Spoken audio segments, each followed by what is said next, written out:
And ESKOM's new chief executive takes charge of the struggling state-owned utility today, embarking on the mammoth task of fixing South Africa's power deficit and restructuring a debt pile that has crippled the national economy. Andre de Ruyter, appointed by President Cyril Ramaphosa in November, will oversee a government plan to split ESKOM into 3 units for generation, transmission and distribution in an attempt to make it more efficient. South Africa's rand weakened in the morning as a resumption of power cuts spurred concerns over domestic growth outlook, while an exchange of threats between Iran and the United States sent investors scurrying for safe haven assets. Well, let's take a peep into the market week in South Africa. Katleho Lehodi, my colleague in Johannesburg, will update us on that. Hello, Katleho. Happy New Year to you. Good to see you. Very good afternoon to you and Happy New Year to you too. So businesses have resumed in earnest after the Christmas and New Year holidays, but beginning the year with yet another blackout is certainly what they will not want. What is the situation with power like after ESKOM on Saturday resumed power cuts? Not a good way indeed to start the year. ESKOM this past weekend implementing stage 2 load shedding that was felt in most parts of the country. This has been, of course, attributed to what ESKOM calls a breakdown in the conveyor belt at one of its power stations that supplies electricity. And of course, this is something news that were not welcomed by businesses alike that tend to bear the brunt when ESKOM implements that load shedding. And we saw, of course, that businesses coming forward from the Chamber of Commerce saying that ESKOM this time around, should come around, reiterating its call for the power utility to invite businesses to the table in trying to forge solutions for the power utility that has been implementing power cuts.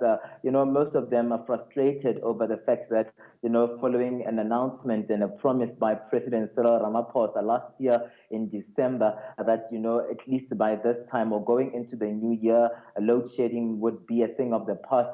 Still, the new year, this first week, businesses open with, having to bear the brunt of load shedding that has played out in South Africa this past weekend. Of course, this is something that has also been attributed to ailing infrastructure that has seen a backlog of about 10 years.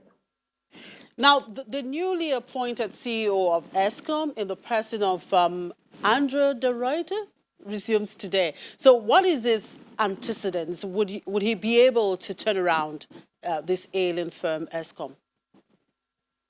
Mr. Andre de Ruyter, of course, assumed his duties today, 10 days before it was expected that he would assume his office. President Cyril Ramaphosa, of course, last year also pleading with the Public Enterprises Minister to ensure that Mr. de Ruyter cuts down, his trip and his holidays and start his duties before his contract could start, just to address, the challenges that have been happening, playing out there at ESKOM. Mr. de Ruyter is no stranger to this sector, the business sector, having been, at the helm of different institutions, this including, managerial positions at Sasol Limited and recently NEMPAC, a company that is a manufacturing company, having been at the helm there. And by profession, he is a lawyer, having acquired his LLB degree from the University of South Africa. But this, as many economists, say, has been touted as one of the toughest jobs that any person could ever anticipate.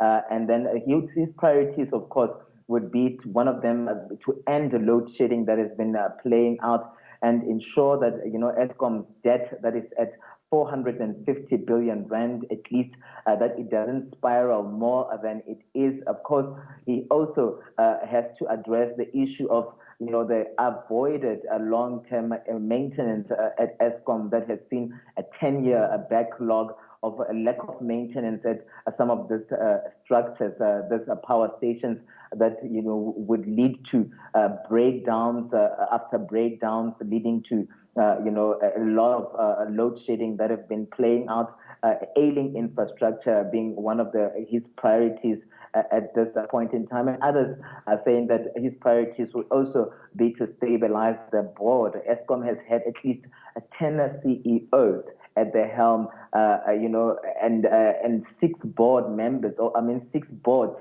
that have failed seemingly to address the challenges at the power utility. So Mr. Director has his job cut out for him as he assumes his duties today. Now, President Ramaphosa gave an optimistic New Year message. How optimistic are the citizens like you that Ramaphosa and his team will get it right this year in terms of fixing the economy, particularly these ailing companies like ESKOM and South African Airways? People on the ground can only be optimistic that, President Cyril Ramaphosa, the message that he delivered was a message of optimism to say that, as much as we acknowledge the challenges that we faced as a country in the past 25 years, as we step into a new decade, we should be optimistic about measures that have been put in place. He spoke about law enforcement agencies that are already hot on the heels of corrupt individuals that have seen the economy crippled due to infrastructures that are failing, or state-owned enterprises that are failing to deliver. You've mentioned ESKOM, you've mentioned SAA, PRASA, and the list goes on. The state of the country's state-owned companies is not healthy at all, and he has admitted it. And to say that as much as if we can admit or acknowledge our shortcomings as a country, is then that we can put measures in place and heads together to ensure a positive 2020. But he's just spreading a message of positivity also to men and women on the ground, to say that a government cannot do it alone. So men and women on the ground should help government in measures that they put in place, especially in helping state-owned entities, because state-owned entities like your ESKOM and your Dinels and SAA have been at the helm of crippling the country's economy. And he's saying that this should be a thing of the past, as law enforcement agencies as well work at recouping money that were lost from the splurging or the corruption that have played out, especially at the state-owned enterprises. Right, Katleho, let's start the year with a lot of optimism. Let's just hope they get it right this time. Thank you for your time and enjoy the rest of the day.